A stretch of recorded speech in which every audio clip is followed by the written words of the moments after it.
Greetings, friends. It's me, Wayman, and this is another episode of Judges for Dummies.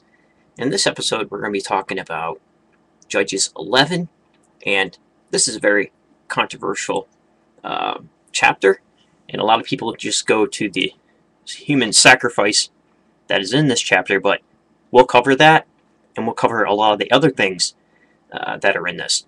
And we'll look at human sacrifice in literature, and we'll do some comparisons, and we'll see what type of motivations surrounded that sort of thing, and the vows made to deities, verbal libations, and votive libations, and land disputes, all that interesting stuff. So let's get right into the meat of things. I'm going to go from the Hebrew Names Version text of the Bible. This is Judges 11. And now Yiftach, the Gileadite, was a mighty man of valor, and he was the son of a prostitute. And Gilead became the father of Yiftach. And Gilead's wife bore him sons. And when his wife's sons grew up, they drove out Yiftach and said to him, "You shall not inherit our father's house, for you are the son of another woman." Then Yiftach fled from his brothers and lived in the land of Tov. And there he gathered vain fellows to Yiftach, and they went out with him. And it happened well after that the children of Ammon made war against Israel. It was so that the children of Ammon made war against Israel. The elders of Gilead went to Yiftach out of the land of Tov, and they said to Yiftach, "Come and be our chief, that we may fight with the children of Ammon." And Yiftach said to the elders of Gilead, "Didn't you hate me and drive me out of my father's house? Why are you come to me now, when you are in distress?" And the elders of Gilead said to Yiftach, "Therefore are we turned again to you now, that you may go with us and fight with the children of Ammon, and you shall be our head over all the inhabitants of Gilead."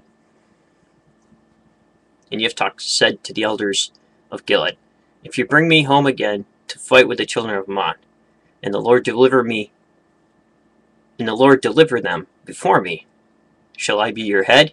And the elders of Gilead said to Yiftach, "The Lord shall be witness between us. Surely according to your word, we will do so." So what's going on here? The legitimate children of the heir didn't do their job in protecting Gilead. So here you get frustration, definitely. It's over inheritance. So they say, "Hey, you're the son of a prostitute, get out," so they could claim the inheritance, but they didn't have the military might to protect what was theirs in their inheritance, so they had to go to get Yiftach.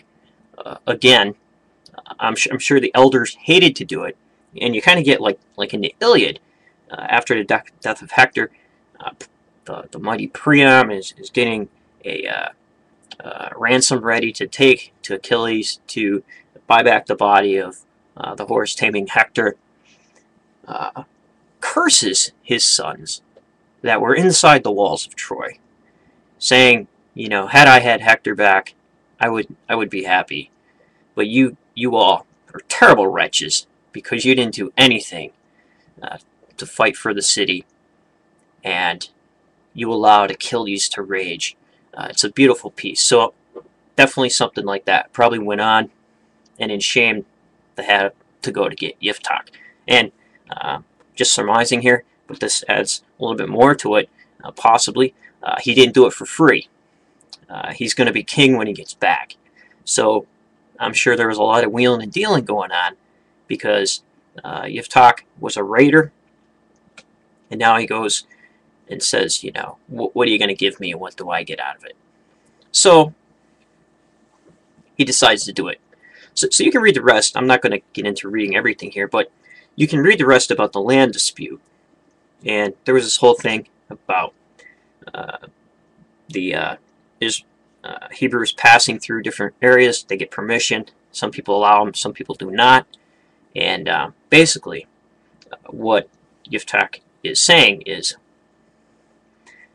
the main idea of it is won't you possess, which Kamash, your God, gives you to possess. So whoever the Lord our God has disposed from before us, then we will possess. So saying, hey, your God gave you your stuff, our God gave us our stuff, and, you know, let it be. But the king just blows them off, and so they go to war over this land dispute. So this is what's interesting. So I'm sure there's a ritual that went on.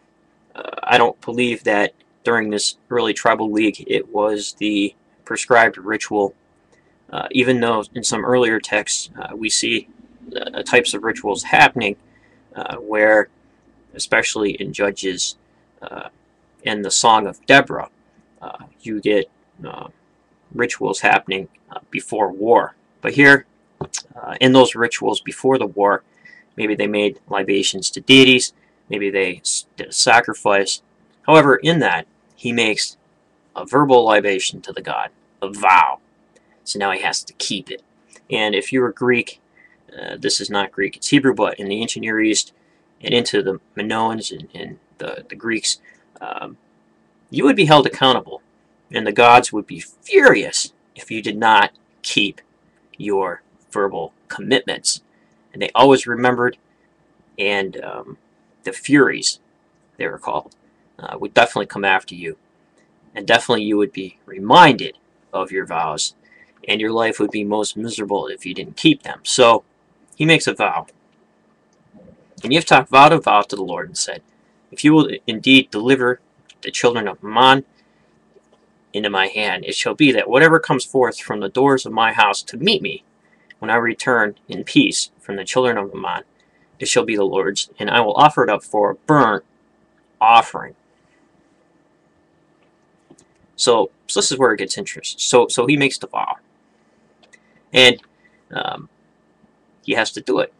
So when Yiftach passed over the children of Ammon to fight against them, the Lord delivered them into his hand, and he struck them from Aor until you come to Minit, and 20 cities, and there was a very great slaughter, and the children of Ammon were subdued before Israel.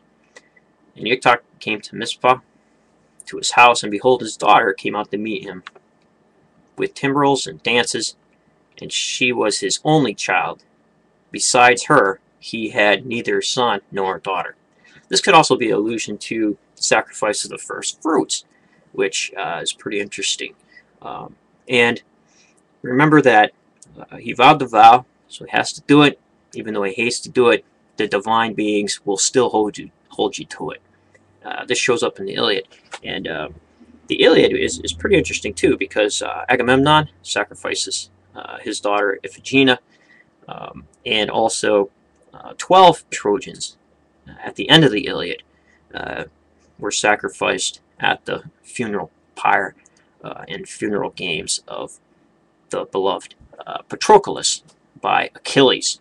So the Iliad starts with human sacrifice, which ends up becoming a shade over the Iliad, and it ends with human sacrifice from the overkill and the rage of Achilles. What's interesting too is I want to go back to is the idea of the spirit of the Lord fell upon warriors and fighters, and you see this happening in the Iliad also, where Apollo would empower Hector to where he shone like fire in his bronze, and the longest day where he slaughtered to the Greek wall that was guarding the ships, and even set some ships on fire until the death of Patroclus, and Achilles enters the war, and Athena ends up empowering Achilles and tells him to go to the wall, and he has no armor on, but he's glowing in fire, and he shouts 3 times, and then the Trojans just quake at the knees and take off because they see him. So those kinds of things happen behind the scenes, and the Hebrew literature ends up being cleaned up a lot more of deities and of the interactions of the gods. So you don't get all that going on in the words, but behind the scenes, you can pretty much see what's going on. So she comes running out of the house, and when it happened, he tore his clothes, and he says, "Alas, my daughter, you brought me very low. You were the one that's troubling me.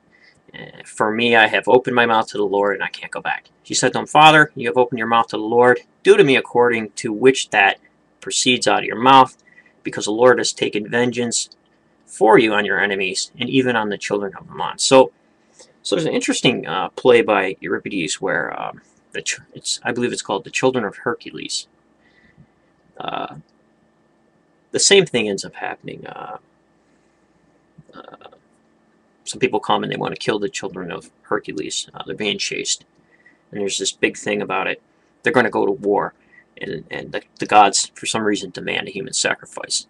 And a virtuous woman gives her life as a sacrifice so they can win the war.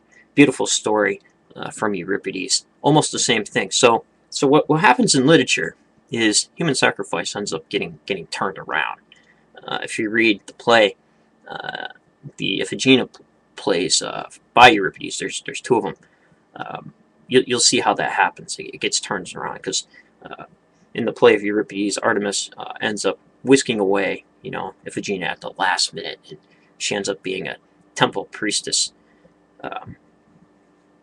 in a temple that commits human sacrifice, nonetheless. But check that out, and also check out The Children of Hercules. Excellent play by Euripides. So I'll give you kind of some idea. So a lot of times they say, well, maybe it didn't really happen.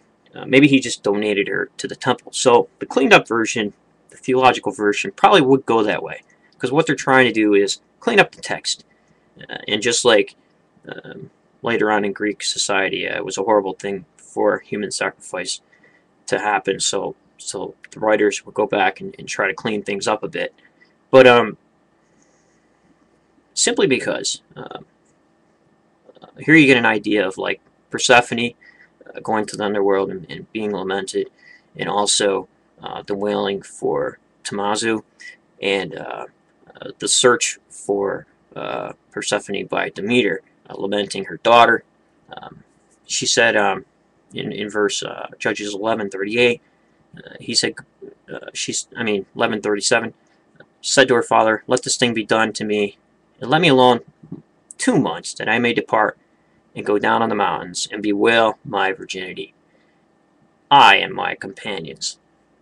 And she does that. And at the end of the 2 months, she returned to her father, who did with her according to his vow, which he vowed. And she was a virgin, and it was a custom in Israel that the daughters of Israel went yearly to celebrate the daughter of Yitzhak, the Gileadite, 4 days in a year. So they lament. They lament her passing into the underworld due to that vow, which is pretty interesting. So I don't know if that was any good, but take care, friends, and remember, if everybody is thinking alike, then somebody isn't thinking